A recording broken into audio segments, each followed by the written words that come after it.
This event aims to facilitate knowledge exchange between Mexico and India, two countries that possess unique but also some similar experiences in the operationalization of AI tools and technologies for governance and service delivery in an equitable and inclusive manner. This event is going to showcase lessons learned from a use case by Pitt Policy Lab and WinDT, who, along with my organization, Athena Infonomics, are part of a consortium led by Itad to promote an equitable approach to deployment of AI-based early alert system in Guanajuato, Mexico, in partnership with the Ministry of Education to prevent school dropout. As you can see from the slide, we have a phenomenal set of experts and leaders from Government of India, the Government of Mexico, and Indian civil society that are deeply steeped in the deployment and governance of AI and other emerging technologies.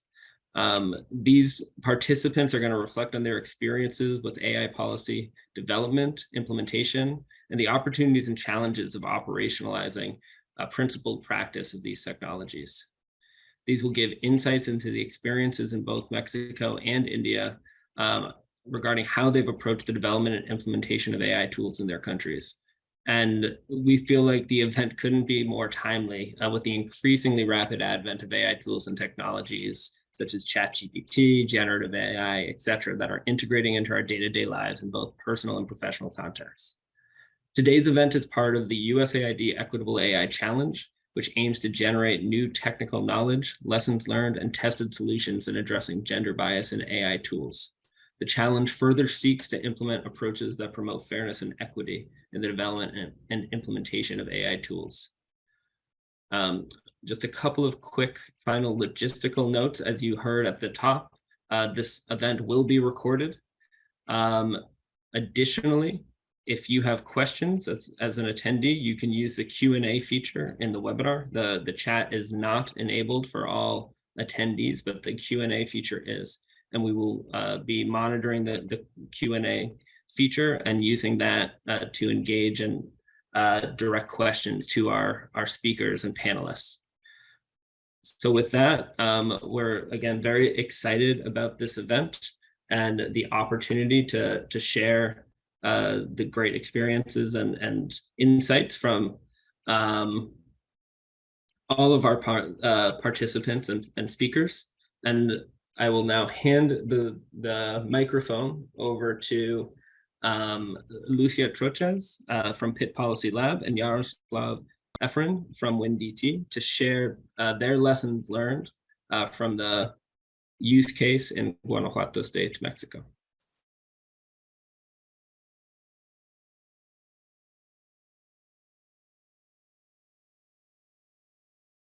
Hello, everyone. I hope you can hear me right. I'm super excited to be here. My name is Lucia Troches. I'm the general manager at the Pitt Policy Lab, and it's my pleasure as well to be here on behalf of this consortium that, as Mike said, of international organizations that are collaborating on this project that was convened by Equitable AI.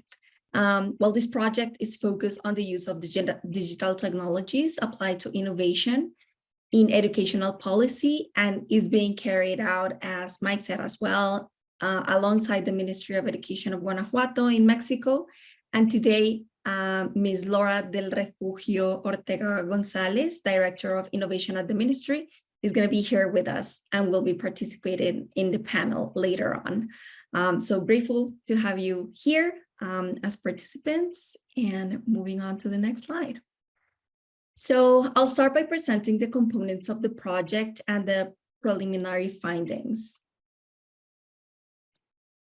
So this collaboration is made since the Ministry of Education in Guanajuato have been working on some initiatives that focus on data use towards the identification and direction of educational initiatives, like the development of an early alert system to prevent school dropout. And the project then has a few objectives. First of all, we wanted to promote South-South cooperation. Again, this is part of why we're here today. And we wanted to do it to operationalize an equitable AI, which is why this dialogue is happening in the first place. We're so excited to learn about the use cases that are going to be presented today and the panel of discussion ahead. We also believe that it's fundamental to have sessions where we could exchange knowledge with governments of the Latin American region and other states in Mexico to keep on learning and implementing insights into our own project. Those sessions already happened, they were carried out, and we're adding the insights into the final report. We learned about use cases in Argentina, for example, and in other states in Mexico, and how they're managing the implementation of artificial intelligence for education, innovation in education, and alert systems for school dropout. And secondly, we did set to strengthen skills in gender ethics and human rights for the development of public policies that involve AI systems, which is why we held several dynamic workshops to build the ministry's officials' capacities with experts on each subject, but more so to understand their concerns, to see what the challenges were regarding these topics within the implementation of the early adoption system that they were developing at that time. And in parallel, we used the AI Fairness 360 tool to search for and mitigate biases in the early action system for school permanence of the Ministry of Education. This is an open, well, the AI Fairness 360 tool is an open code tool developed by IBM Research and now hosted by the Linux Foundation. And it allowed us to detect early biases in the data. We could formulate some hypotheses on where those biases might be present. And we could also implement some of the techniques the tool offers to correct those biases and understand the differentiated results in the classification of the AI model. Additionally, the tool also offers a variety of post-processing techniques, which allowed us to check on those biases in a deeper manner, mitigate them, and correct them if necessary. So finally, in line with this narrative, we developed 2 products, an ethical AI guide and checklist for decision makers in the education sector, which Yaroslav Efrain from Women in Digital Transformation will be presenting next. So I'll pass the microphone to him, and thank you so much for listening. Yaroslav, go ahead. Thank you, Lucia. Yes, indeed, our team, could you just next slide, please? Yeah, and our team indeed came up with 2 products that are in fact a public good and can be useful not only for policymakers, in fact, but for any interested parties involved in AI and wishing to learn more about the algorithms. And let me briefly go through them. Yeah, but first, I'd like you to imagine some situation on the next slide. Will help with this. Yeah, could you please make several links here? Clicks. Yeah, colleagues, think of summertime heat, burning sun, and crowds of angry British students protesting, and they lost their chances to enter universities, and they sit down in the road outside the Department of Education demanding justice. Why? Because of artificial intelligence who decided their fates. And prior to that, UK government decided to use algorithm that looked at their mock exam results as well as their school's track record in the exams, and said that would give fairer result because, you know, teachers tend to influence pupils' grades. But you already know what happened next, right? The algorithm ended up favoring students from private schools and rich locations, and leaving high achievers from free state university affected. And in fact, up to half of students that year were downgraded because of artificial intelligence algorithm. And you know what technical experts said? They said that algorithms can replicate the unfairness and discrimination of real systems, and they are automating. So it sounds like they are your problem, not the imperfection of algorithm. But in fact, it's of course both. Algorithms are not perfect and can replicate many behaviors and create ethical concerns. That is why it is very important to think about it at early stages of introducing any AI system everywhere, by government or by business. And this is important for all, for developed and developing economies. And on the next slide, just to show that it is especially important for developing economies. AI system development, data collection standards are happening in so-called global north, while most AI research is where basically most AI institutions are concentrated, right? And big tech companies are there. Most companies of the global south, so-called global south, still experience data poverty. And the ethics in different parts of the world is different, right? In behavior of the AI system that is ethical in America, for instance, maybe not ethical in Vietnam. And many wonder whether incorporation of ethical belief based on alternative systems inspired, for instance, by Buddhism or Hinduism might change some assumptions about ethical AI. And this all speaks in favor of importance of developing its own AI ethics culture, standards, and principles. And what could be the solutions? Let's just go super briefly on the next slides. Yeah. And first, there is a need to, one click. Yeah, great. First is it's just important to create awareness and initiate dialogue. This topic is important for everyone, as I said, and should be discussed openly. Second is adopting principles, guiding principles that are high level, but they shape mindset and thinking in the direction what is ethical, what is not. Third is a legal basis. Generally, AI ethics are more about recommendations, but we should not forget that unethical behavior can lead to serious implications. So developing ethical standards for data processing, for using AI, or standards for using AI is very important. Next is beyond high-level principles, we need to develop sector-specific guidelines, sector-specific principles, because this is not common when it comes to medical diagnosis, e-commerce, sales, education. AI application is like omnipresent, right? Five is it's about permanent dialogue. As I said, it's a highly dynamic field.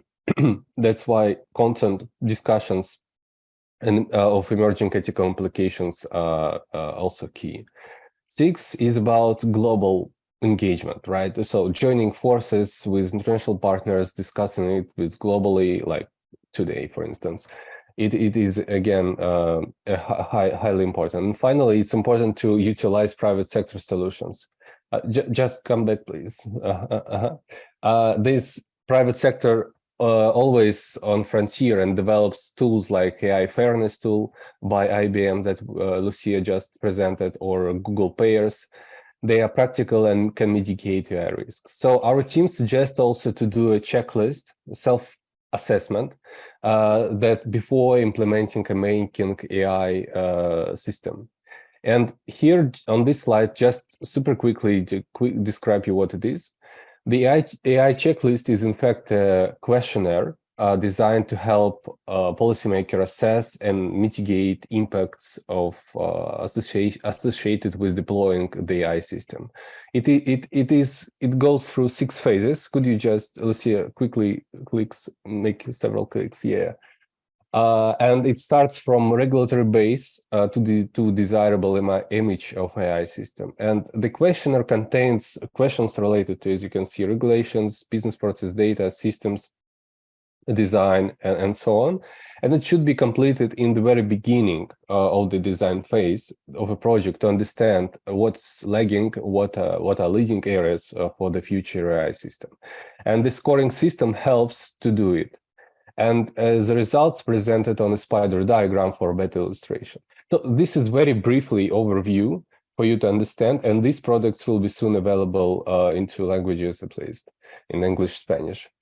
And yeah, that's it from my side. And thank you very much for your attention. Let's be ethical in the digital world. Thank you.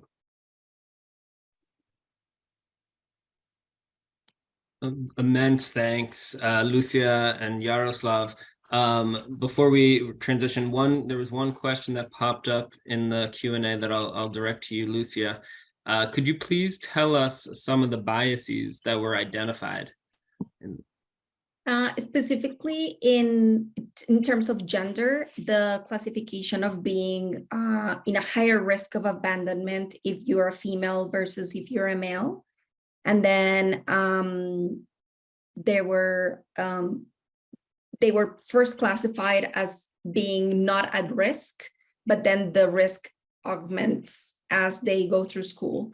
So depending on the age of the person, that bias was, that's just an example of the bias that was identified with the tool.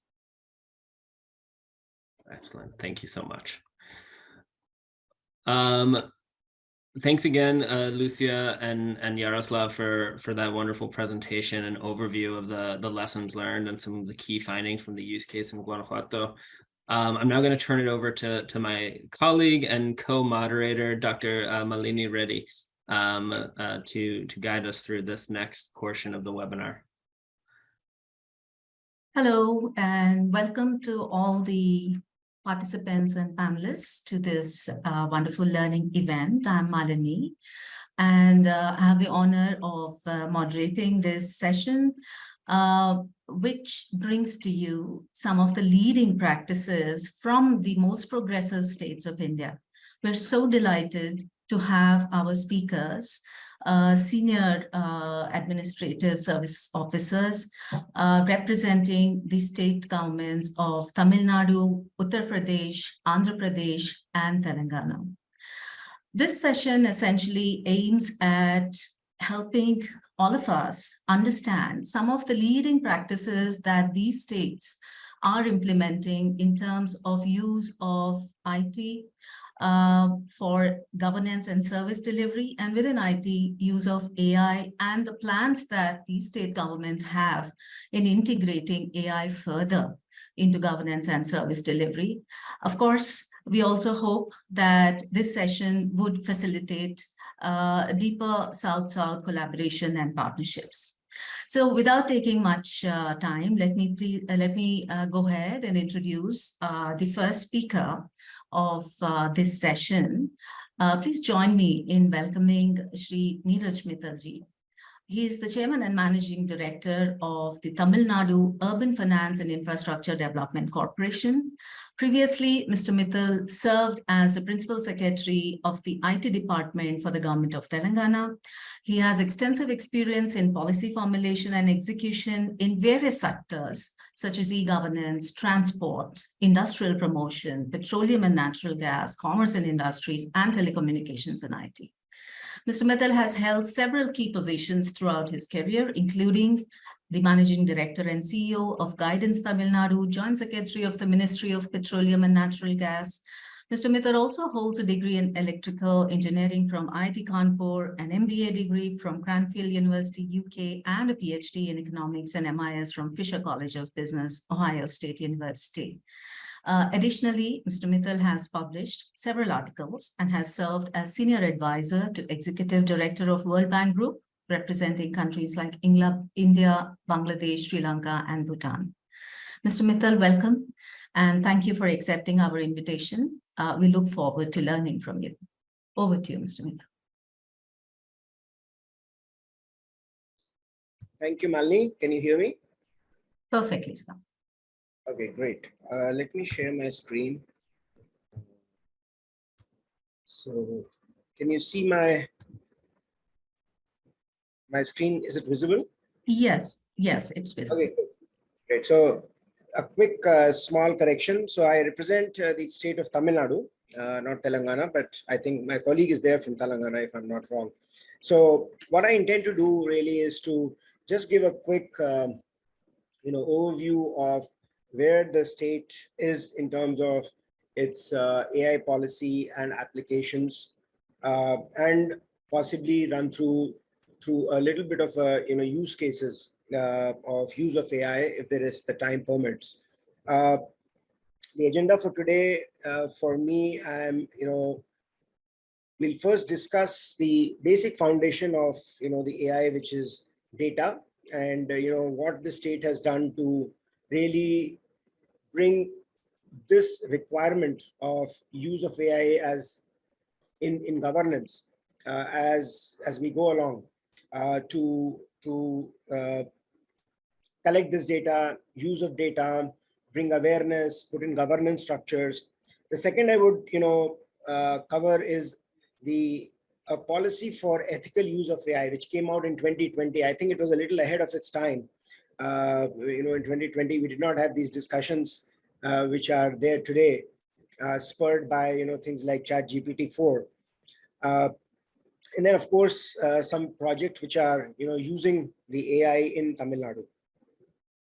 So Tamil Nadu came out with in the last year, when I was the Principal Secretary IT, we came out with a policy on use of data for and as a public good. The problems, the state as a whole, and I think many states in India are possibly facing this, is that departments work in silos and they are unable to see and cross-reference their learning from each other. And when data is available across the government in a central place, inferences can be drawn about improving the public policy, drawing up policies which are evidence-based, bringing in efficiencies, effectiveness, bringing in governance which is proactive. And that cannot happen until we have digital data. In many departments, we have digital data, but it is not usable.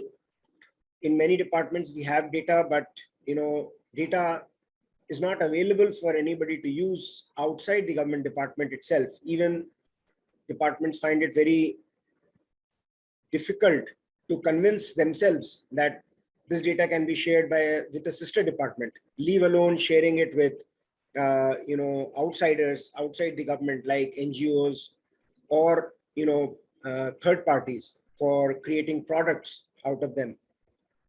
And this was the need for data policy, and Tamil Nadu data policy really brings in a lot of principles, namely these 13 principles it uses.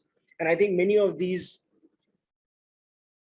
clearly overlap the requirements of the ethical use of AI.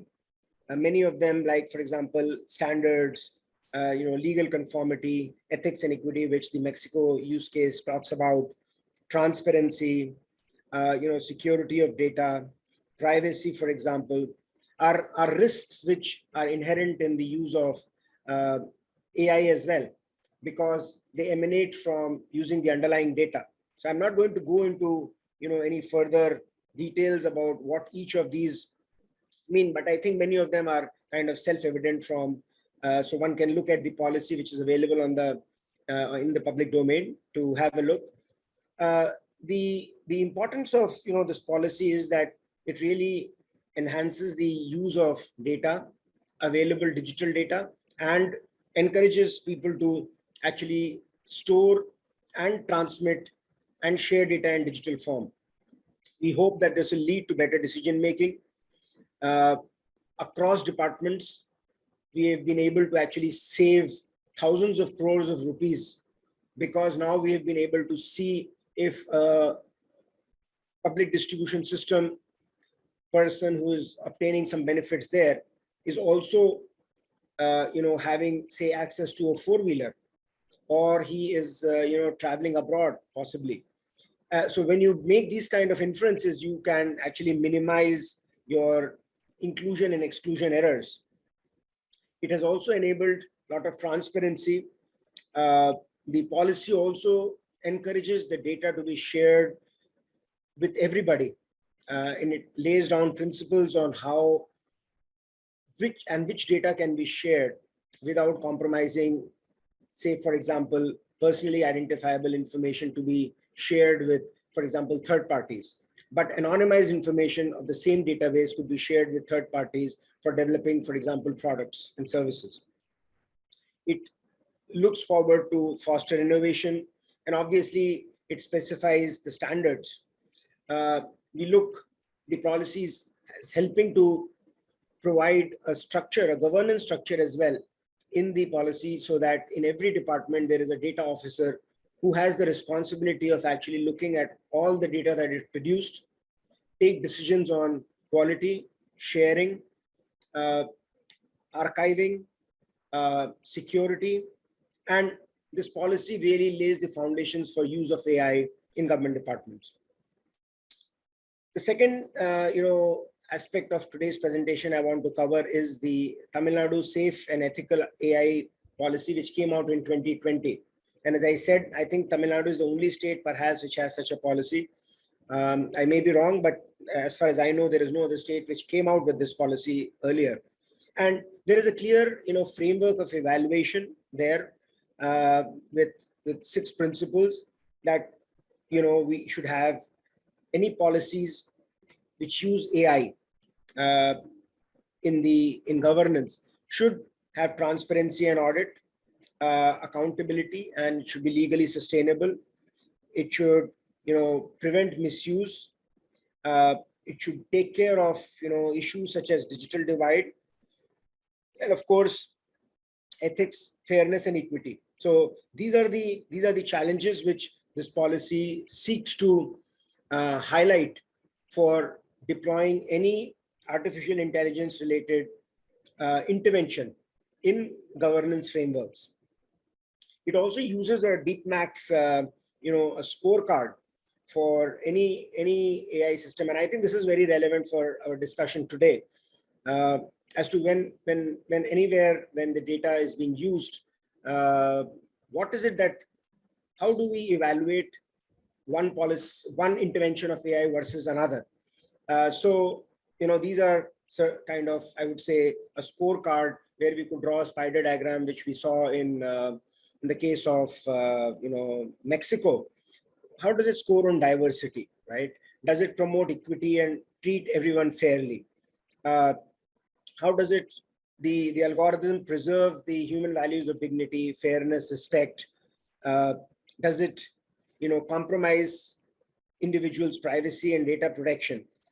Does it allow for audit and transparency? Does it allow for, biases to be detected across geographies or, marginalized communities, as, we saw in the case of the Mexico example?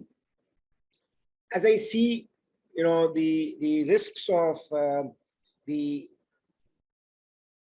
increased use of AI, we saw, an article published by, Bill Gates.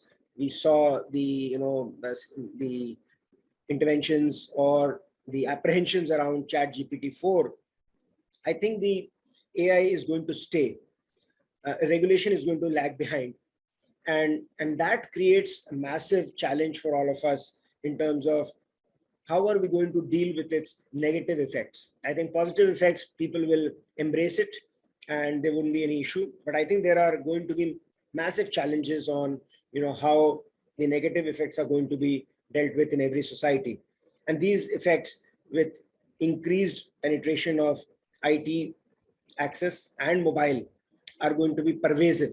It's not that they will affect only a very small part of the population. So first, risk we see, which we need to really look at, is, job losses, right? How do we make sure that there are no privacy violations of, individuals? Legal liabilities. So, AI is being increasingly used, for example, in court systems in the US for giving bail. And if the data is biased against, one set of population, then, the system will come up with scores which denies them bail because they seem to be more proclivate, more inclined to do crimes. The black box nature of algorithms, the deep neural networks, there is hard to figure out what is the logic with which this thing is operating. And I think that's one of the major challenges for ensuring ethical and equitable use of AI. Associated with it is, of course, lack of transparency, because these black box things are not amenable to any anybody being able to look inside and figure out what's happening. Along with that comes with biases, which really comes with the data set based on which we have trained it. We have seen so many examples where entire ethnic classes of people have been either eliminated in facial recognition because the underlying data sets did not have, for example, Asian faces. So these are the challenges which we will really have to look for. In terms of what kind of challenges it will produce, I think it has the potential to create socioeconomic disparities. It can be definitely used to weaponize various. We just saw how Donald Trump's fake photographs of him being arrested when the arrest did not happen, or deep fake videos of the Queen were there all over the place. Stock markets, algorithmic trading is already in vogue, but when AI comes into it, I'm sure there'll be upsides, but there could be tremendous downsides as well. So I think we need to be all aware of these challenges, and especially governments who are regulating and need to regulate the negative outcomes of any such applications have to be very conscious. I'm conscious that I've kind of taken my time, about 10 to 12 minutes. There are some applications which we are doing, like AI-based pest disease detection, emotional analytics on social media and online news, name matching algorithms which are in native language, use of AI in finance, using AI-based systems to detect whether people are alive and then allow them their benefits. We are also using it for early detection of cataract. These are some of the examples where biases can enter and lead to challenges for all of us.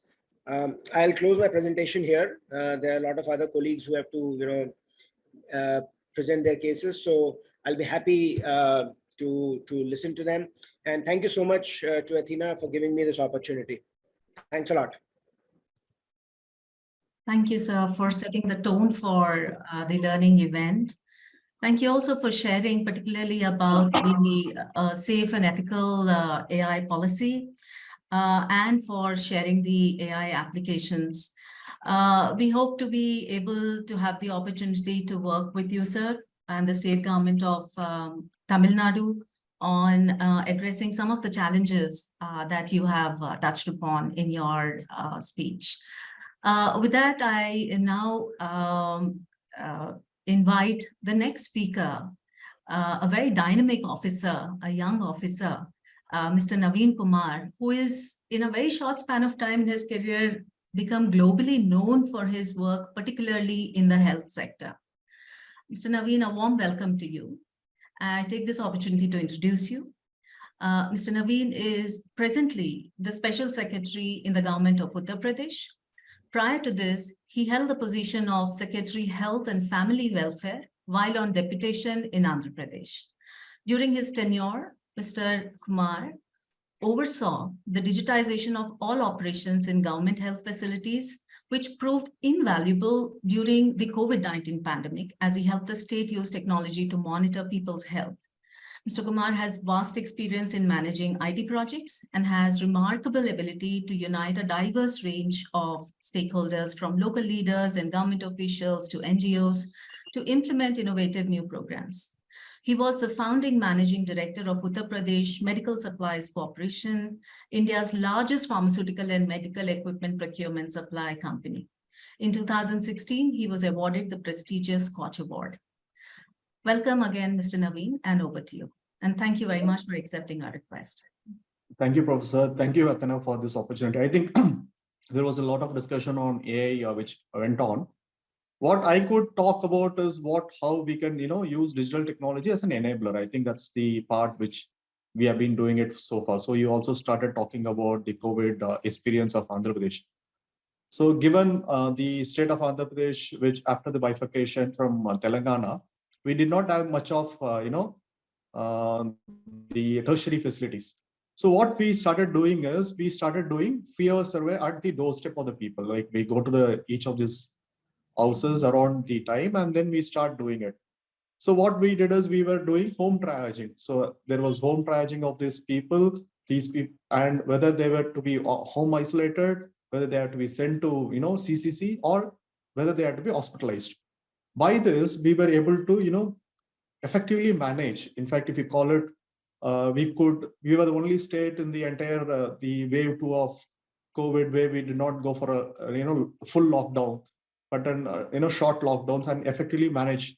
And what we also did is we also had a 24-hour call center with doctors manning it, calling these patients who are home isolated, talking to them, because there's a lot of psychological thing which happened during that time. So this was one of the experiences when we used digital technology. The second is cancer. In fact, I am one of those persons who think that medical technology will use a lot of AI to come in. For example, cancer, what we did is we had a lot of data which said these kind of populations are affected with these kinds of cancers. For example, Northern Andhra had a different set of cancers. The Middle Andhra had a different set of cancers, and the Lower Andhra had a different. The Southern Andhra had a different set of cancers. So this also helped us, to mobilize, resources, to bring stakeholders together, create awareness, and also, help us doing primary detection and, many other steps. We also started doing, there's an agency called Neramai, and also GenWorks, where we procured a lot of AI devices for masking. In fact, if you want to have an effect of, to reduce cancer, I think that's the way forward, right? So we also had to, work out solutions to find out how cancer can be, early detected. If you're having early detected, create awareness, early detect them, treat them aggressively. We can also reduce the public cost on health, and also save a life, in fact. So these are things which we started doing with the help of AI. And one of the things which I always wanted to mention is there's a lot of digital services or services which we provide to the citizen, and the citizen could not access them. And we would have, SLA saying that this is what the SLA would look like, but the citizen would not be able to, avail that SLA, or the government officials would not be able to do it. So what we did in Andhra through the Gramavard Sachivalayam is we were able to, downsize the day. For example, if I tell you that I'm going to give you a particular certificate in 10 days, we fixed responsibility based on the roles and the actions to be taken by the lower officials. And we started, tracking each one of them. What we call sub SLA dashboard. And these, once the file moves from this login to the other login, it automatically starts an alert to the other person saying, okay, the file is in your login, so you should start, reviewing it. And if it, crosses that sub SLA limit, the call would go to the person saying, okay, these are the files, pending with you. So we were able to use digital technology along with an, human interaction to make sure this could happen. So we were able to, give about 3 crore services using digital platform. So what I always believe is, if you want to look at large scale, implementation of schemes, other things, you need to bring, huge digitalization. I would call it not digitization. We should move from digitization to digitalization, and then create this asset on the ground. I think the Neeraj sir was talking about how do you, make people aware of what kind of data should be given to people. Because the last project which I was leading was public health, public digital health. And this project, we were able to, capture a lot of EHR records, which means that we had an, sizable EHR record. And this record is saved somewhere, and these has to be used in a way that this would only help public health, not others, right? So that is also important. I think there's a data policy coming up very soon in the central government to share data. And one of the things which I always believe is that with the emergence of medtech, we could also, the disease burden is shifting to NCD, which needs longer continuum of care.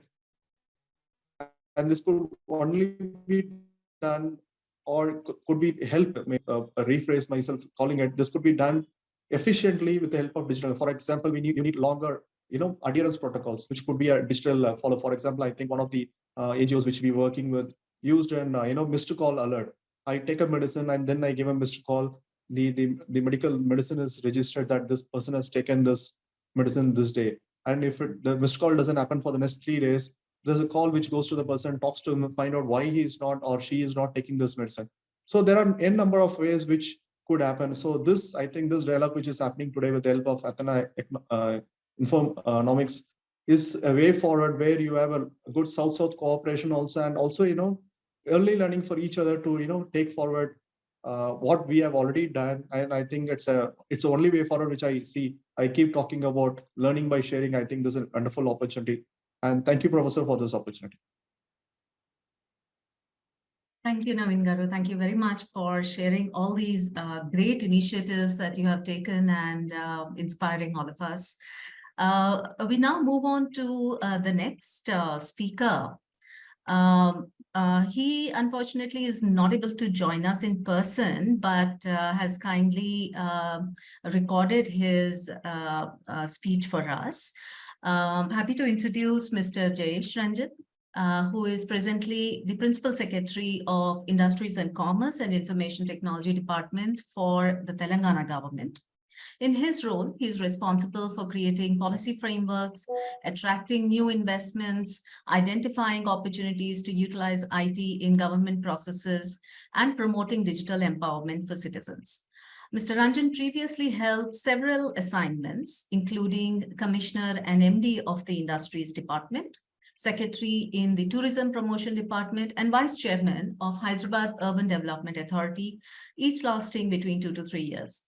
Additionally, Mr. Ranjan has worked in various rural assignments across the state for 12 years, focusing on tribal development, rural resources, management, natural resource management, poverty alleviation, and other related social development sectors.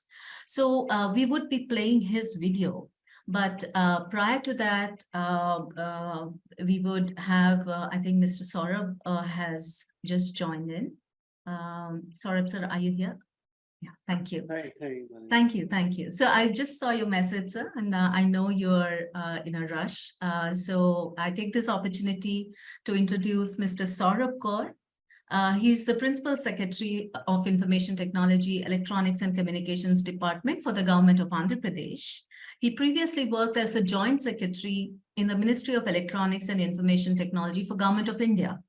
One of his main achievements was the authoring of the Production-Linked Incentive Scheme for mobile phone manufacturing, IT hardware, electronic components, which has transformed India's manufacturing sector and is widely regarded as a successful initiative at the national level. The scheme has been adopted in 12 other sectors. He has also served as the first CEO of the Semicon India program, which aimed to establish India as a leader in semiconductor manufacturing. Over his 20-year career as a public servant, he has held diverse assignments, including serving as Principal Secretary to the Minister of Commerce and Industry and the Minister of Housing and Urban Affairs, as well as the Director for Direct Benefit Transformation in the Cabinet Secretariat. Thank you, sir. Totally honored to have you here, and thank you for taking time out for us. Over to you, sir. We look forward to listening to you. Thank you so much, Malini Garu, for giving me this opportunity. I've heard with keen interest my earlier speakers, what Neeraj Mittal Saab had to say, and the kind of initiatives that have been taken, and on the overall AI perspective also, and the possible pitfalls that we should be careful of. I also thank my earlier speaker, Naveen, who had a very distinguished tenure in government of Andhra Pradesh, and in fact he's in a way talked about some of the Andhra Pradesh government initiatives also already, and has made my job easier. And probably in the time given to me, I'll divide my I'll have a two-slide presentation to share where I'll talk about the overall broader strategy for AI in government of Andhra Pradesh, which essentially is a lift off from National Program on AI, which I had the fortune of drafting the cabinet note for National Program on AI. And so let me just quickly talk about these things here. Yeah. So the way we've looked at our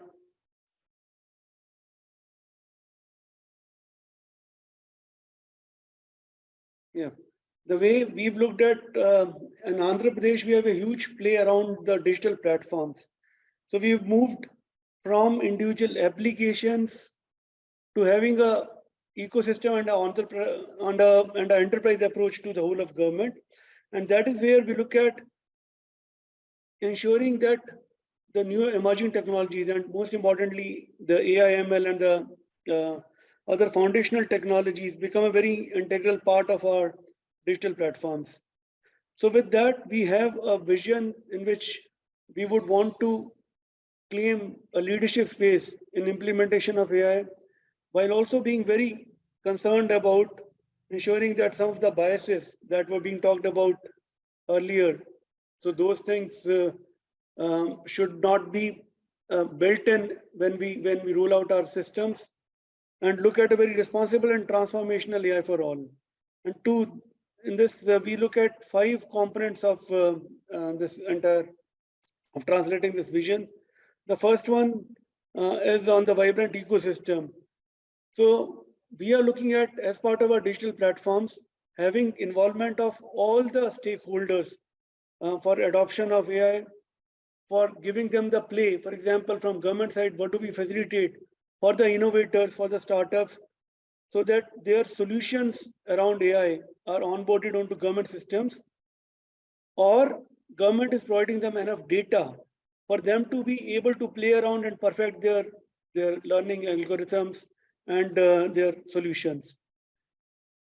So we have a very strong connect with the industry associations, and with the academia, where the incubators have been set up, and there are 30 odd incubators, and we have identified the top, for example, in each of the academic institutions, the agriculture university, for example, has agri incubator, the health university will have a health incubator, Andhra University has overall incubator, then we have an ASCOM IoT incubator, and so on and so forth.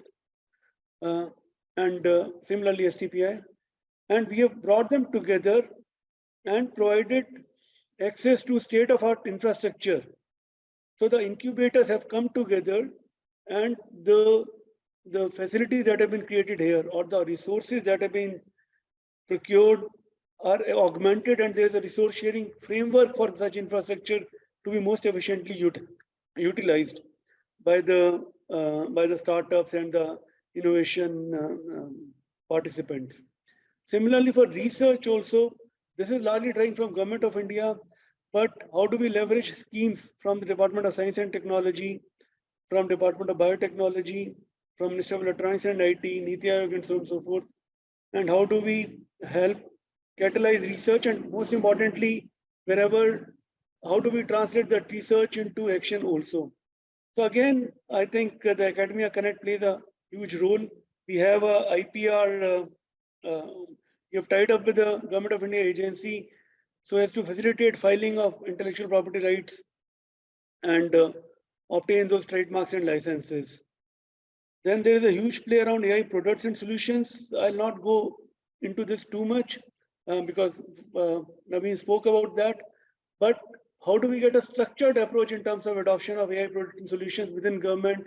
I think by enabling, first of all, procurement through startups, also by ensuring that some part of government budget, so a sandbox is created. For example, Naveen was in health.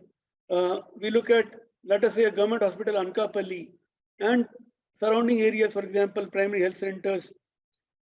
They are sandbox, a physical sandbox, or a test cases where we would invite, for example, startups, whether they are in early cancer detection, or let us say the better reproductive and child health practices, or number of use cases, and would say that, okay, please work with this particular primary health center or government hospital, and this will act as a sandbox for you to be able to evolve your solution. And last but not the least, there is a lot of training program in future skills to make essentially Andhra Pradesh and India AI ready. So with this vision overall, we've looked at some of the key components of this. So one is that have these AI for all projects, which are very ambitious projects, which are like moonshots, and where we have said that, okay, every department, if you can identify which are the issues that you are facing, and come back to us then we will provide a streamlined access and figure out, is there a way other than a RFP to implement, to use the potential of AI and get that happening. Also, some of the microservices that are getting embedded in every government platform today, whether it is, for example, our citizen service delivery platform, the Gram Sachivalaya, Vaad Sachivalaya, a chatbot, a text to voice or voice to text kind of services getting embedded, on linguistic support also getting embedded. So those are other microservices that are finding place in every platform. Similarly, a huge effort to make government data, especially the non-personal data, accessible to the innovation ecosystem so that they can make use of that data and refine their use cases. So the training data sets are made available to the innovators, to startups. Again, on skilling and reskilling, we have tied up with, for example, NASSCOM for the Future Skills Program. We have with Wadhwani Foundation and Nandi Foundation also for some part. I believe Prakash sir is also there in this meeting today. And then on ethical AI, we are largely looking at Government of India to have the playbook or the toolkits ready and provide ethical AI as a service also, so that biases are avoided, so that there's a responsible implementation of AI. For example, we run among the biggest facial recognition system programs in the country. All the 4.5 lakh government employees, 450,000 government employees mark their attendance using a facial attendance engine, which is obviously geo-referenced. And we have built that as a service so that we are now taking it to schools, to hospitals, to other places, to our sanitation staff, and so on and so forth. But there's a lot of facial attendance data that is getting captured, or at least has been getting utilized.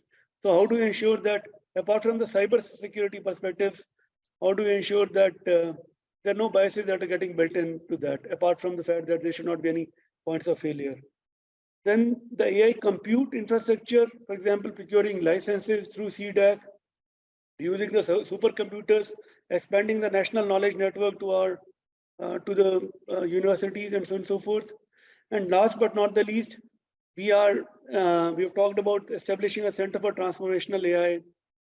Something like, for example, Tamil Nadu has a TNT, the Transformational AI Center, or there's a art park, I believe, in ISC Bangalore and so on and so forth. So we are looking at setting up and as part of our Innovation Valley in Visakhapatnam, set up a Center for Transformational AI.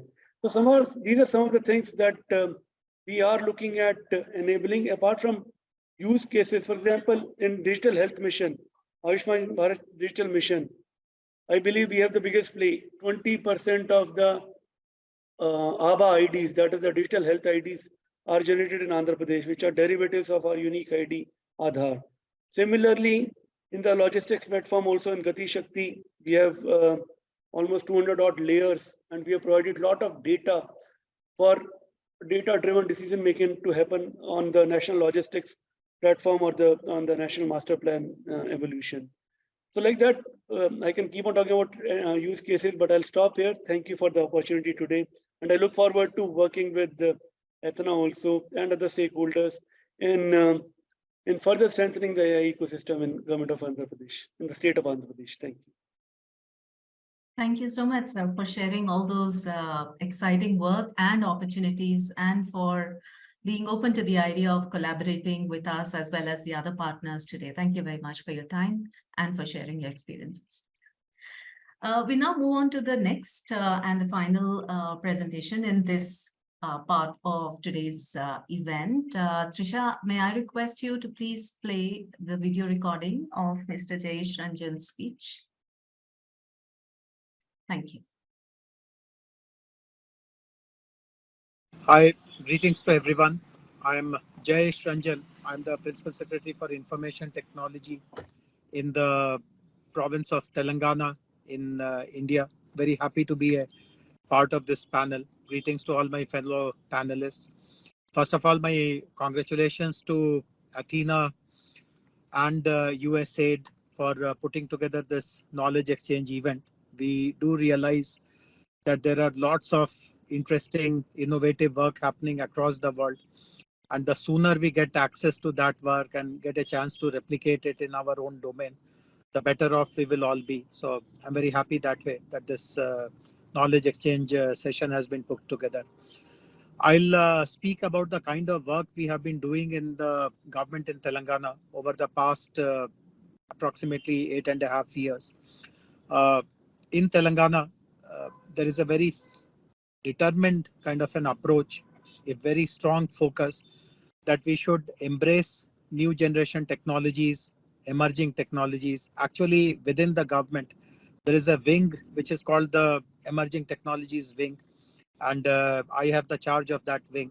And one of the most important mandates of that wing is to find out which are the important emerging technologies, what kind of products and solutions do they have, and what kind of pain points of governance of citizens can be solved using those pain points. And I'm very proud to share that in the last 8.5 years, there are at least 30 to 40 use cases of different kinds of emerging technologies that we have deployed in the state. And in many ways, we have become a role model state in the effective deployment of new generation effective emerging technologies.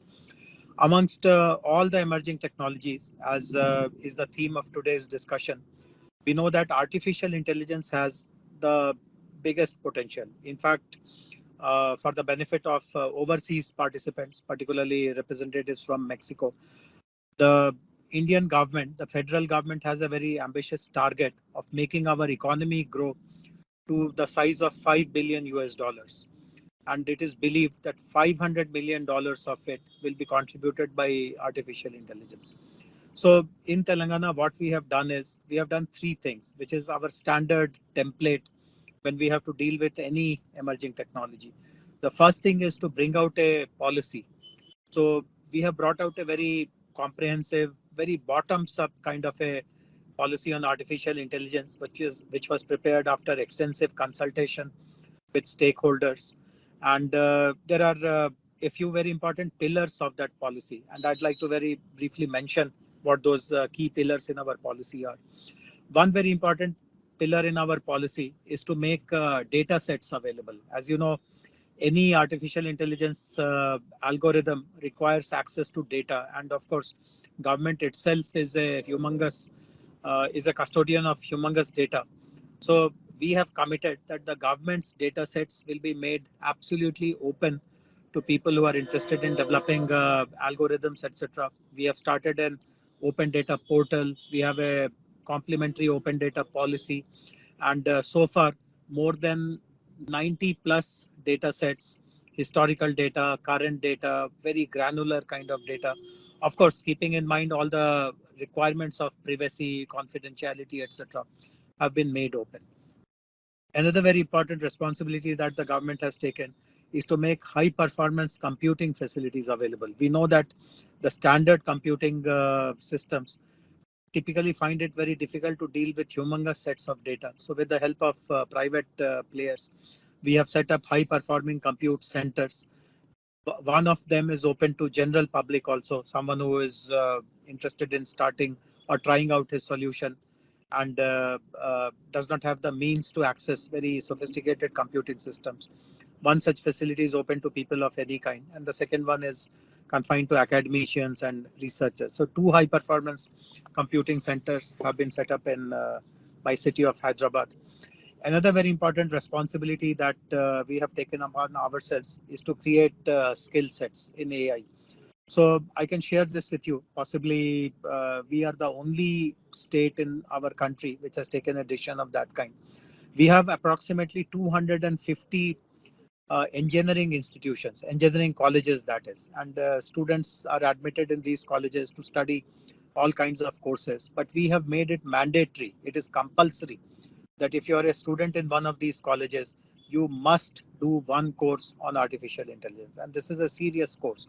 You have to attend classes, you have to write exams, you have to pass that, and it will appear in your grade card as well. And of course, if you develop a deeper interest, you can do higher level courses. So we have taken this responsibility that the whole range of skill sets. And normally when we talk about AI, the thinking is that you require very highly qualified data scientists, which of course you do. But there is another end also of the spectrum where you require basic skills of data annotation, data cleansing, data organizing. And for that, you don't really require to be a PhD for that. You just need some basic education and some training and skilling. So we focus on that end as well. And between these two ends, for the last 4 years, on an average, we are able to provide approximately 20,000 skilled people every year. I'm talking about fresh students who are entering into the employment market, but this is the level of skill building that is happening in AI. Another very important responsibility that we have taken upon ourselves is to implement AI solutions within the government itself. I mean, instead of just talking, we should also walk the talk. And it has been decided that government will try to give the first preference to homegrown startups who have a relevant AI product or a solution bilaterally. We won't run them through any procurement process, etc. And as I said, more than a dozen plus solutions have been implemented in our state in all kinds of domains. And after a few minutes, I'll give you some very interesting examples also on what kind of AI applications are we seeing in the government.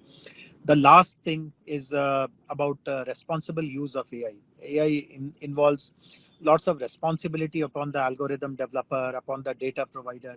There are concerns of confidentiality, privacy. You are the custodian of huge amounts of data. How do you behave responsibly towards it?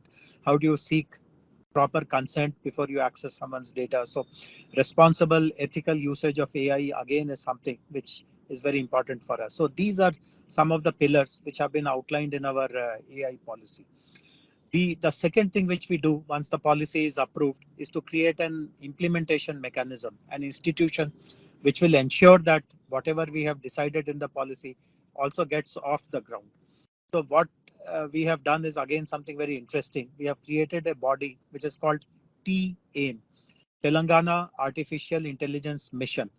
And this mission has 8 founding members. Of course, government is one of it, but we also have the private sector, we have academic institutions, a few startup representatives, a few institutions representing the national government. And TAIM is that body which promotes research and innovation. I mean, it's a good coincidence that I'm speaking with you today. Just 3 days ago, we concluded a very successful hackathon in which AI was used. A demonstration of AI was given to solve problems of heat wave and air quality monitoring in smaller towns in the province. In Hyderabad, we already have well-defined systems of air quality monitoring and heat wave monitoring. But how do you use that in a smaller town? And some very brilliant and innovative solutions came out. So TAIM does all that. It oversees our skilling programs. It oversees government use cases. It fosters new partnerships. So while there is a good policy, there's also an institutional mechanism to implement that policy. And the third thing which we do after the policy is framed, after the institution has been created, is to get talented people to run those programs. And I feel very proud to share with you that we have a bunch of people, a small team of about 6 people, who have all been sourced from the open market, who have the best of capabilities and track record, who run our artificial intelligence program. So this is the way in which we show our commitment and responsibility towards any new generation technology. And as I said, I feel very proud to share with you that we have done quite a lot in artificial intelligence. In fact, the year of 2020 was celebrated in Telangana as the year of AI. Of course, it was a difficult year for everyone. From March onwards, the whole world got disrupted and transformed. But despite all the challenges, I again feel very happy to share that almost 80% of what we had planned to achieve, we were able to achieve, despite all the pandemic restrictions and the overall broader environment. We intend to do more. At any point in time, there is at least about a half a dozen use cases that we are dabbling with involving AI. We have many agriculture focused solutions, healthcare solutions. The latest feather in our cap is again something about which I personally feel very proud of. We have been able to successfully demonstrate a use case of remote voting. You can remain seated in your home and you can participate in an election. You can cast your vote using your device. And the identification of the voter is done using AI-based facial recognition technology. So there are many such use cases. I'll be very keen to learn what USAID, our friends from IBM, other startups, other technology company representatives who are here. I would like to know what kind of new breakthroughs they have achieved. I'm also very happy to learn that USAID has collaborated to support implementation of some very good solutions in Mexico. I'm happy to share with you that because of the current G20 presidency, which lies with India, I have already interacted in the last 3 months on 2 separate occasions with G20 representatives in Hyderabad on digital issues, and Mexican representatives were also there. And I'll be very happy to keep this dialogue and conversation alive. And if there is some way of implementing some of these ideas in Mexico, or getting some of these good solutions and products implemented in my province of Telangana, my city of Hyderabad, I'll be very happy to do so. And once again, thank you very much for giving us a chance to present our use cases, our policy approach, and good wishes for the rest of the deliberations.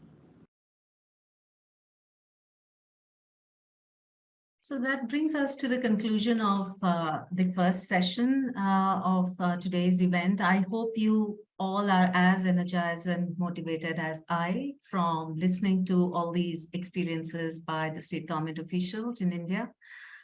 With that, I hand over the mic to Mike. Over to you.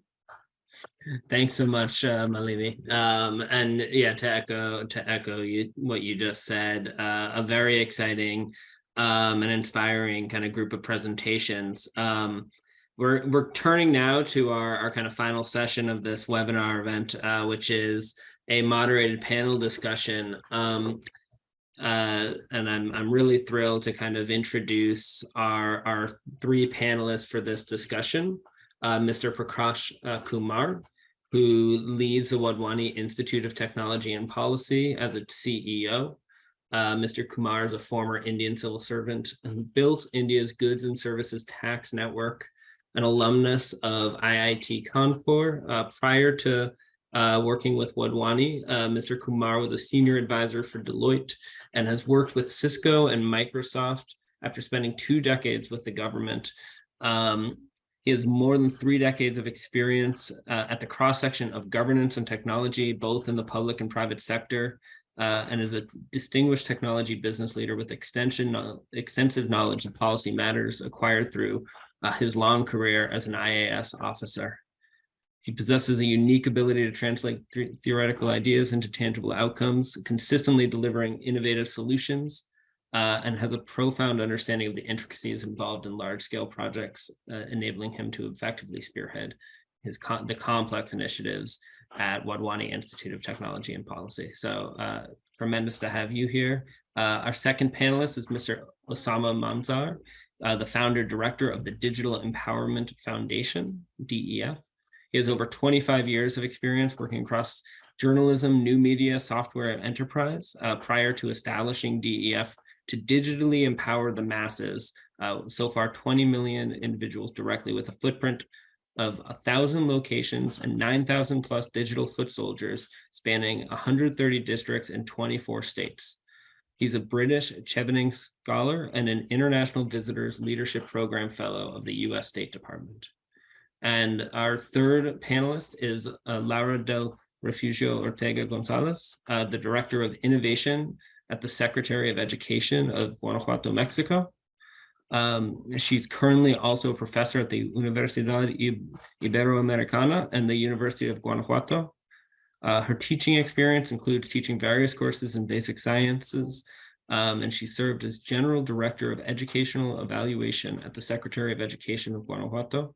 She was a coordinator of planning and operation at the Institute of Financing and Information for Education of the Government of the State of Guanajuato.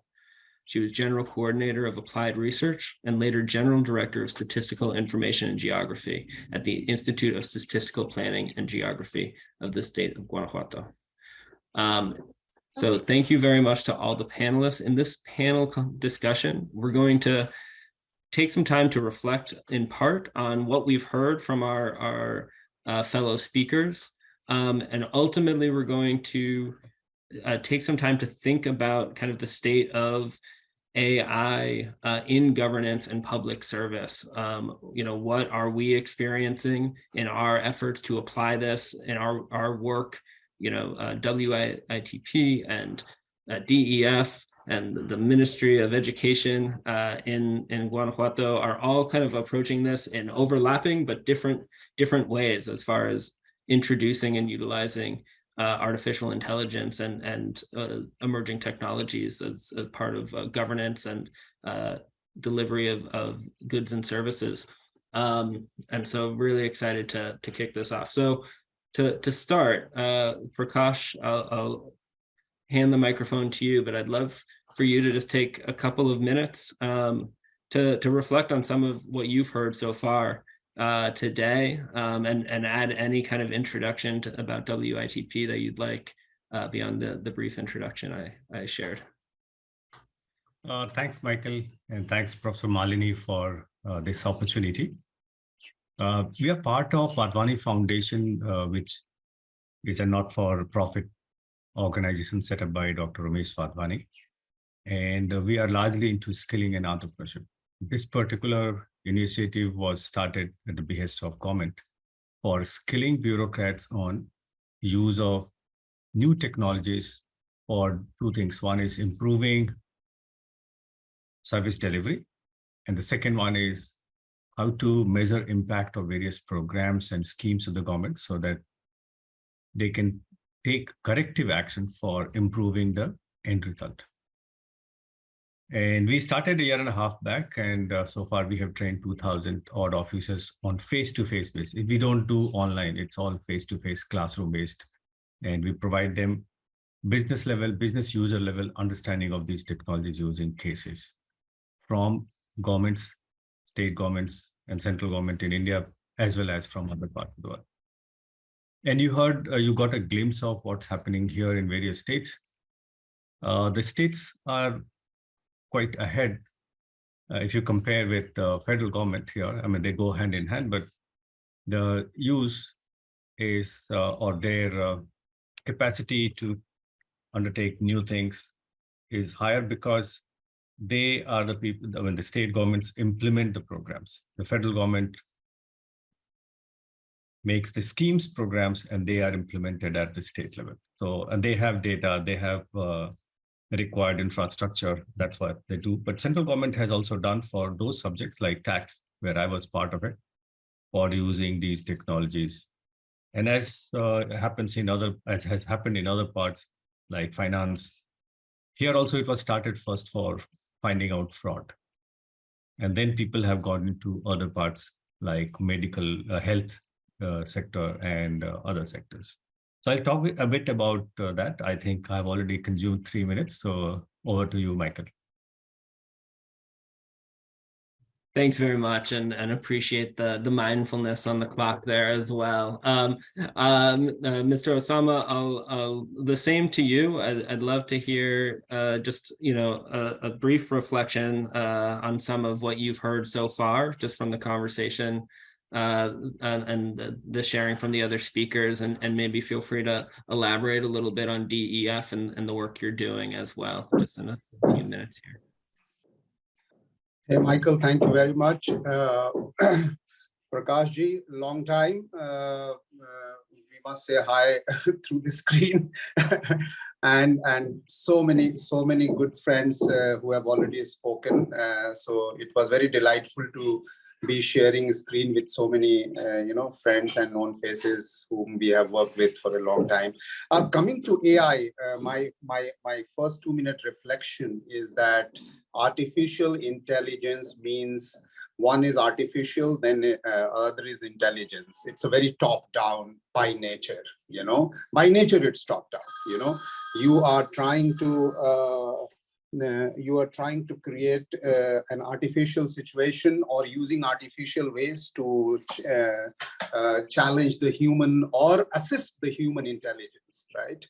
So by nature, it's top down, number one. Number two, if you heard all the presentation, if you see all the presentation, and if you see the nature of AI, and I totally agree with most of the approach that AI is going to change our way of life, the way we are going to live. It is the next internet, and so on and so forth. All that is right. But AI has a very basic fundamental infrastructure, which is sitting on the data and processing the data. Data comes from human and about human and by human, right? And it's impossible not to be biased, not to be colored, not to be,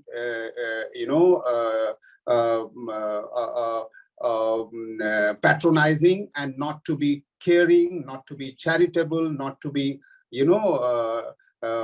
responsible. And therefore, it is going to have a serious challenge of how it will serve the humanity or serve the last person on earth, last person in a village, last person in the community.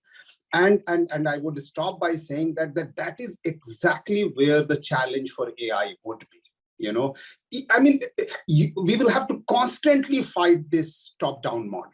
Constantly fight if you really want to be ethical, intentionally serving the community, because the data that comes from the community has no idea what data are you taking, how are you going to use it, even though you have the best intention to use it, because tomorrow the same person won't be there to use it. And I have so many examples which I can give you, and that is what DF works about. We are a crying baby. We are a not-for-profit organization, crying all the time. This is not right. This is not good. This is the way it should be. This is the way it should have been designed. This is the way it is affecting the community. This is the way it is challenging the community. My community is not eating food because of the AI. My community is not having access to water because of the AI. My community is being subjected to policy which is not democratic because of the AI or the data usage. I have hundreds of examples, and from the states that you have already got people spoken here. So, I will certainly fulfill my responsibility to bring the community's perspective in the discussion. Thank you. Fantastic. Thank you so much, Mr. Osama. And Laura, I'm going to give you a similar question, but a little bit different. You've had a chance to hear from a few different representatives now from senior positions in India and our esteemed fellow panelists, and a prevailing theme from these conversations has been the need for skilling and training, a need for establishing kind of codes of conduct for ethical use of AI, some of the need for kind of audits and transparency, right? So it can be audited, things of that nature. And I'd love for you to just take a couple minutes in this initial response, just to again share a little bit more about yourself and your work. We obviously heard at the top of this event about the use case in Guanajuato, but maybe you could share some of your, in your experience and in your role, what are some of the overlaps or distinctions that maybe you've experienced in Guanajuato and trying to leverage AI for governance and social good, and what's resonated with you from what you've heard, or any distinctions that you'd want to kind of highlight in a quick 2-minute overview here, 3-minute overview. Yes, well, I am the Director of Innovation in the Secretary of Education in Guanajuato, and we have developed the early alert system, and we have seen that Mexico and India have, the similarities about these two nations are many, and we can use this knowledge that allow us to learn, for example, how as government can use this kind of technologies, because in Mexico we have a few cases of that are applying these technologies. So this type of exchanges are important to learn about the positive and negative experiences that other countries have had when they apply this type of emerging technologies for in the government view. And we as government have the responsibility to use the data because we have a deep impact in the society in terms of education, and having these components of how to better streaming these applications could mean that differences between school dropout and school performance, for example, that you said the case. So yeah, these kind of cases are very important because in general, Mexico doesn't have these developments or these examples of using this kind of technology. So we can learn about, about other countries, and also we have developed something new, something very important, and we are very proud of it, of course. Wonderful. Thanks so much, Laura. Okay, so I'm going to turn the question, the next question to you, Osama. As you highlighted, the Digital Empowerment Foundation works in part to strengthen digital and technological literacy and capacity, working heavily at the community level, right? And addressing that kind of gap area that you highlighted just a moment ago.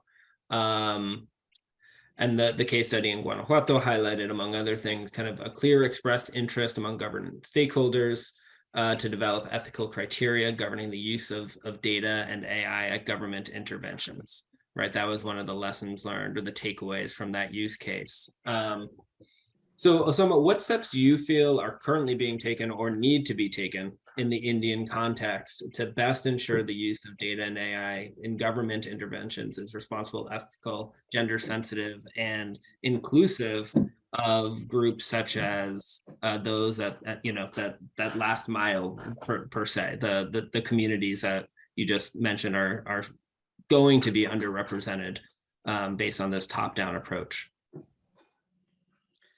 Yeah, thanks a lot. I would say that there is not too many decisions, or there is not too many solutions which is 100% AI driven in Indian scenario, except the private companies like Google Map or those kind of things that is there, or even the search engine, or maybe ChatGPT and things like that. But there is not 100%. So I would say that there are solutions and there are examples of higher degree of data usage or a data-driven policies that has happened, and that shows the gap area that how even the good intention can convert into not so good for the people that whom you want to serve. And I will give you one or two examples. For example, recently Ministry of Rural Development taken a decision which I believe is unconstitutional and undemocratic, is that for all the laborers and the people who work on the ground in the field under act called NREGA, that they have to mark their attendance online through mobile app, mandatory, where you are working with the evidence of the photograph in real time, in the morning and in the evening, once before this work start and the work after ending the work start. Now, just see, this is automation. You are certainly trying to create a situation that maximum automation should take place. Maximum decision can be data driven. Nobody should actually be not working and taking the money and so on and so forth. Very good intention, you can say, but is it consistent with the ground reality? Because most of the people do not have a smartphone. Most of the people cannot even afford those smartphones to mark an attendance. Even then, government's app that is a mandatory to mark an attendance doesn't work all the time efficiently, and so on and so forth. So this is just one typical example. I saw there was another example from Tamil Nadu, that some people will not be able to submit the electricity bill or pay the electricity bill if their account is not aligned with Aadhaar, which is the UID. Now, again, intention is to automate and overcome corruption. What about human intervention? What is the reality of your on the ground in the country? And have you taken care of that? And I saw some of the ethics was written in Tamil Nadu government's presentation that, digital divide should be taken into consideration while you are designing AI, right? Which is very good, but is it on paper or are we also designing really? So we must not, use data and automation and machine learning and artificial intelligence to overcome the ground realities, the human existence realities, which is actually overcoming human intelligence. Actually, you are making artificial intelligence more superior than human intelligence, which is emotional quotient, and that is the challenge. There are hundreds of examples like that, and I will give you one last example, which is very grounded and which typically happens when, even if you are not learned or educated or literate. In West Bengal, which is the eastern state of India, which is popularly known as the state of Calcutta, where we were doing an online literacy. I mean, basically digital literacy we were doing, and this we were doing at the time of just pre-COVID, when there was an agitation going on across the country about NRC, which is the National Registration or something, which is basically trying to register each and every person, as whether you have a citizenry or not. And there was a lot of agitation all across the country. And when our people started doing digital literacy, they said, okay, now digital literacy is done. I need to put your data, who are you and all that, because I have to show in my organization that I have done this job. They started beating them because they asked the data, because people were terrified that I don't know what you are going to use this data for. Because earlier example was that the government was asking for data and they were thinking that they will lose the whole citizenship on the basis of that.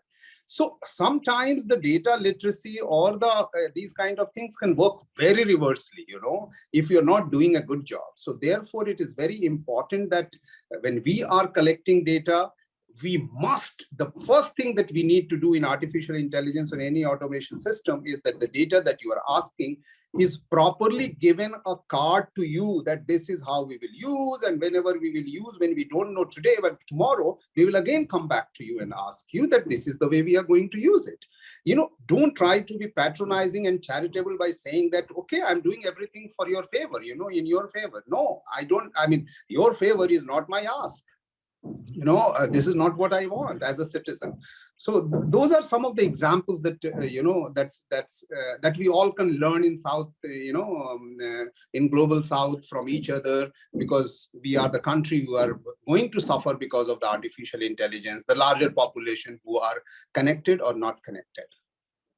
Thank you so much. That's such an insightful response, and I think it segues interestingly. Prakash, going to you.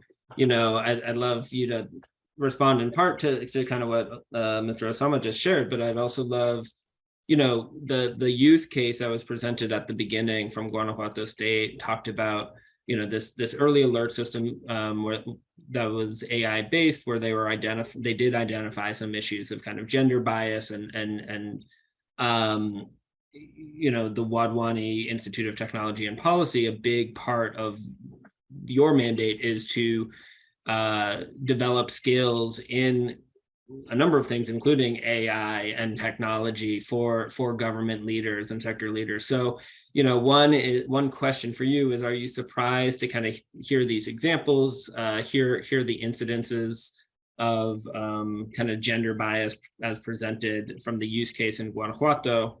And then kind of the second question to follow up there is, like, what opportunities, or what do you think kind of is being done or needs to be done to more effectively kind of manage against this, at least particularly kind of as in your work or in WITP's work with government leaders and sector leaders? Thanks, Michael. It didn't come as a surprise. We do see that. And the reason is, as Osama had beautifully said, whole thing sits on top of your data. If the data has inherent bias, your application will have that bias. And many times in our classes, the people ask, so what do you mean by that? And we explain to them, in our country, in social structure itself, there are lots of biases. And that's how we explain to them that your child, if you come from a privileged background, you have understanding of others in a completely different manner than the person who comes from a different background. Now, how does it happen? Because that child who comes from a very highly privileged background, he or she sees that day in, day out. That's the data for him. That's the normal for him. And once you tell them, they understand that, oh, this is how it is. So then we explain to them that if you take data of loans granted in past 10 years or past 5 years, and if you see there is a consistent bias against women or consistent bias against, now you need to correct that. If you use that, your model will also have the same biases. So that's how it needs to be explained to them. And it's not a surprise. In fact, when I was at GST Network, after 2 years of data, we started working on risk scoring system, basically to identify risky cases. And to our surprise, we found age bias, which is one of the examples given in your AIF 360 degree. And that was very surprising. We had never thought that it will come up as one of the factors responsible, because none of our officers, very experienced or investigators whom we had consulted. So we had done two things. One was rule-based, another one was machine learning-based. And of course, they gave different parameters, different weights. And then we had to modify that, moderate that so that our startups and others don't get unnecessarily targeted or unnecessarily ranked as high risk. So one has to do that. And fortunately, now we have lots of framework which help us to remove the biases, take care of that. But the important part is making people understand how our existing data sets may have biases. I mean, some of the examples which Osama gave, yes, that is there. And then one has to be very, very careful how you are taking the data sets, how you are collecting it, how are you curating it, and then how are you using it. So that's another thing which we tell the officers here, because many times the data is collected by sending a piece of paper. Now they develop a mobile app, ask everyone to enter data. Now that data is entered by someone. We don't know how he or she has done. And we see lots of discrepancy in data. So then how do you handle that data? How do you clean that data? So those are also some of the things which we talk about in our training program, so that what they use, they should be fully aware of, and then only they should go ahead and create a model. Fortunately, no AI-based tools have been created, as far as my knowledge, which is used to exclude people. The moment you start excluding, then the negative impact of biases comes into, whether it is on age or sex or any other factor. But then if we are not cognizant of this fact, that those things may just creep in without our knowledge, without our intent as well. And that's why, Osama ji, I always call AI not as artificial intelligence, but augmented intelligence. It should only augment the knowledge of our people. It should not replace that. We should be sure. I mean, ChatGPT, the way things are going on, I don't know what will happen. How will our children, young ones, learn, and what will they do? That's a little scary, because the people have started just simply using that. And you get all kinds of hallucinated answers as well. Anyway, so that was my short response to your question, Michael. Anything else? Yeah, wonderful. So I'm keeping an eye on the clock here. We only have a handful more minutes. I want to ask Laura one more question, and then I want to get to the questions in the chat here, the Q&A. I'm going to tie in, Laura, a question for you from the Q&A. So, and we touched on this a little bit already in your initial response, but I'm curious what role you feel, now that, again, we're engaging in this conversation. You are obviously in the weeds, so to speak, in the application of AI in governance in Guanajuato state and in the education sector.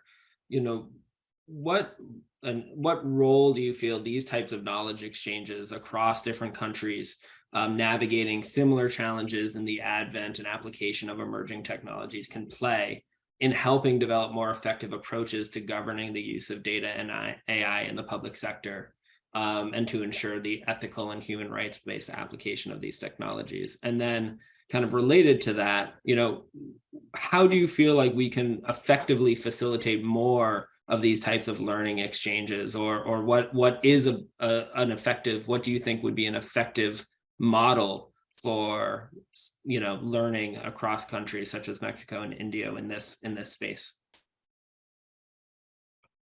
Okay, well, as I said, these type of exchanges are important to learn about different the positive and side effects when applying these kind of technologies.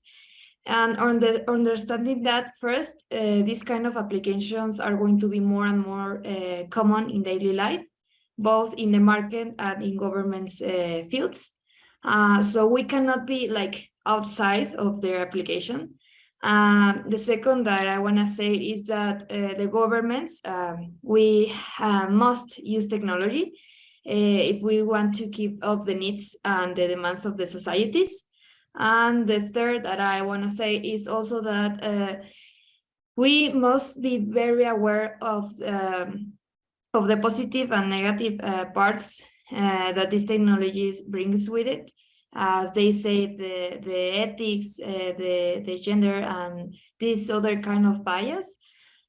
We are aware of, as a government, for our responsibility that one has when we apply this kind of technologies such as AI, and its consequences for this application when it's not done correctly.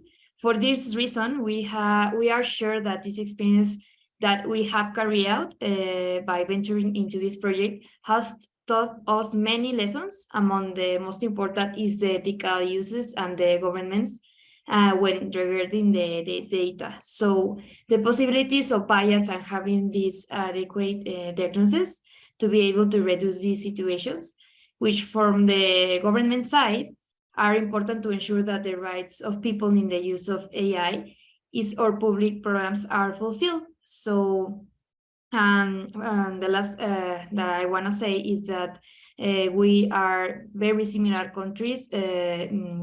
We have a lot of people that are living in the country, and we have this responsibility to share what we are doing with other states and of course with other countries, and to learn more about what they are doing and how we can exchange this kind of knowledge. So this is the most important thing for us. Fantastic. Thank you so much, Laura. And so we just have a couple minutes left. I'm gonna open up one final question from the Q&A to the panelists, and I'd love to hear the question here for the panel members. Are there some best practices where the government have empowered citizens toward their data rights in a manner that can be modeled either by other countries or by the states in India? And Prakash, I'll give you 1 or 2 minutes to answer, and then maybe Laura and then Osama to close things out. So we have, as you heard, Government of India had come up with a draft policy, one of our think tanks, government's main think tank called NITI. And some of the states have also come forward, and all these are done with extensive public consultation. It is not drafted unilaterally. So that's a good part where people give, and I'm part of a large group where we do discuss such drafts and provide our inputs. So that's one of the good ways to get inputs and comments from other stakeholders, and especially people who care for the last mile, those who are marginalized, like what our Osama ji just mentioned. So that's one of the good ways to do it, and which we implement here. So participatory policy development. Yes. Excellent. Okay. And Laura, I'll hand it over to you to answer the same. And thank you, Prakash. I know you have a hard stop here, so if you depart before we conclude, many thanks for your participation. Thanks. Well, yeah, what I want to say is that we must have policies and regulations, of course, for this kind of using. And also something very important, the continuous training in all levels on ethics and human rights in the use of the application of AI, as well as the consequences of the misuse of these technologies, training the government workers who develop the technology in methodologies to implement this also. And finally, we must monitor and account. We have to, yes, to have monitoring and accountability mechanisms in national and subnational governments. So that's for. So Michael, just one point I missed. Go ahead, Prakash, yes. Which is sensitizing and training people at senior level and also the mid-level, what these technologies are, what they can do, what they cannot do. It's not silver bullet that you can solve everything. And then what is meant by bias, what is meant by ethical issues, how do you take care of that? That's also very, very important, which we do see the need based on our experience. Thanks a lot. I just need to run for another meeting. Yes, no, thank you so much, Prakash. And Laura, did you want to respond to that last point from Prakash at all? I heard you agreeing, so. Yes, yes, we should train people at least in the skills, more like soft skills. You know, it's very important to understand the technology in a basic level, but also this ethic part and human rights is the most important thing. Wonderful. And thank you, Laura. And last but not least, Mr. Osama, the same question to you on some of the best practices you've observed or best practices that can be applied to empower citizens towards their data rights that could, in a manner that can be modeled by other countries or states in India. So I don't have a concrete example, but let me give you an intentional example, which is like, which relates. So for example, India is one of those countries where the connectivity and access is at the highest pace. Maximum number, I mean, we are one of the most connected country in the world, but we also are one of the most unconnected country in the world. So there is a huge push how to make digital accessible to each one of us, you know, everybody in the village, everybody in the remote areas. And that's the first thing, you know, that's really is the first thing. I mean, access. If you really want to make a data-oriented country or a AI-oriented country, or if you want to make policies like that, it is impossible to have everybody access, because that is exactly the complaint is. You cannot make everything digital as a decision-making process and access process, and without access having available to the people. So therefore, the policy of approaching to make data accessible, internet accessible, technology accessible to the masses is, I think, one of the best policies that I would say that the government is all the time working and putting it in place. Of course, these are not shortcut method. There is not, I mean, even though you push a lot, even though you are, you know, supported by a lot of private and telcos and everything, but you need good policies to have maximum access. You know, that's the first thing. The second thing is also digital literacy and, you know, media literacy and media information literacy. And I mean, we ourselves in the last 2 months did a AI literacy supported by Intel and government of India. And all target group is all village people. So, I mean, you can see the hardship that may be required to make people not digitally literate, but AI literate, you can imagine. So, but those kind of efforts are happening a lot. And that is where the issue is, because before we make the policies, are we including people who have access or not? Last thing that I would say is may not be the best policy, but we must ask each and every policy maker and every provincial government and the government, when you made these policies, was there in the boardroom or the policy room There were women enough or not. There were disabled people enough or not. There were people with marginalized communities where there were not.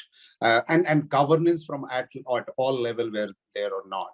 These are the questions if we ask, we might find most of the policies in place, because most of the time we take decision on behalf of somebody, not including them, but think that we have included them because I represent them, So I cannot represent my wife or my girlfriend or my, daughter, she has to be there in the decision making, because so that's important in all the policies and designing that we do.